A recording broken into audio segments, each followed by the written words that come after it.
Hey Tim, thanks for joining me today. I wanted to talk to you about relativity. This is probably one of the few videos where I'll be producing, and I'd really like to talk to you about giving you a piece of advice and trying to urge you to implement something.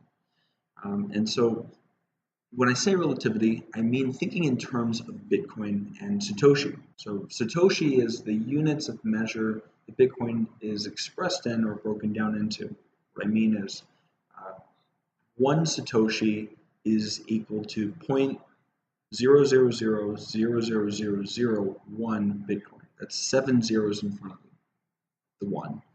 And the reason why we want to think in terms of Bitcoin as opposed to our fiat currency, in this example, I'll be using US dollars, is because in almost any case when we're trading or we're buying into an alternative coin, an altcoin is any coin other than Bitcoin, then we're essentially making a bet that the altcoin is going to outperform Bitcoin, whether it be in the short term, long term, however our investment horizon is thought to be, however long we're exposed to the cryptocurrency market, then we're saying our cryptocurrency is going to outperform Bitcoin. And so, with that being said, the only time US dollars is relevant is when we're inserting or extracting cash from the market. It's easy to think in terms of US dollars because it's our purchasing power when I'm looking at, say, coinmarketcap.com or some other website or exchange that is expressing the value of these cryptocurrencies that I might hold. Then I'm looking at the US dollar and saying, oh, well, it's up or down, but that's actually not relevant. It depends if Bitcoin is up or down. US dollars is relevant to say my portfolio is up or down for purchasing power. But when you're thinking in terms of harvesting profits or making a trade, let's give an example.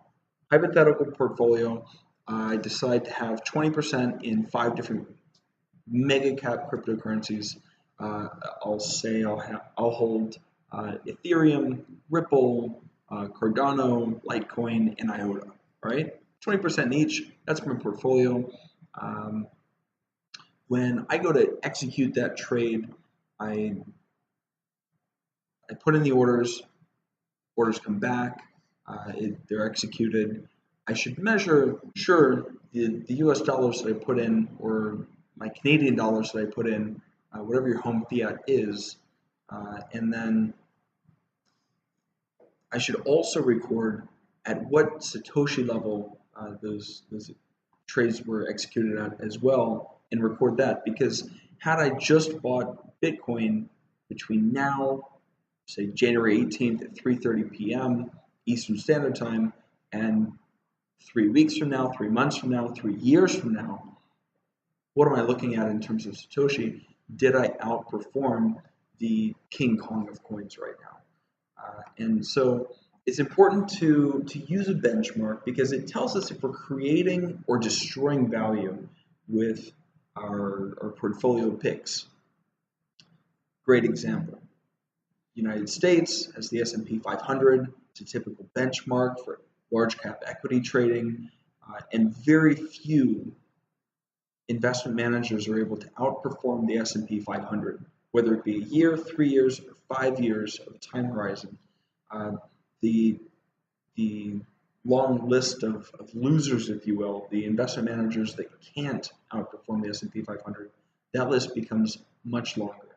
I believe the metric is at 5 years, less than 20% of investment managers can outperform the S&P 500. When you go into countries that are developed enough to have a market, but they're not as developed as the US, examples would be Mexico or Brazil, then that number, the number of investment managers that can outperform the S&P, happens to improve, and that's because these markets are not as efficient. There's more room for profit, and so it's an important distinction because in the cryptocurrency market, it's still quite inefficient.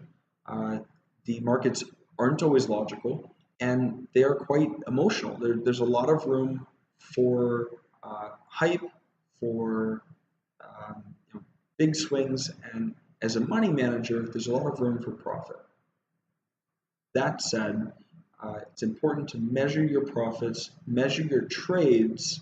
I was going to say trade from Ethereum to Ripple, that I should be looking at that at levels of Satoshi, not US dollars.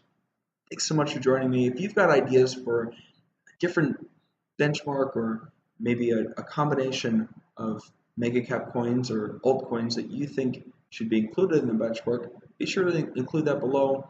I'd be more than happy to engage in a conversation around that and share some ideas.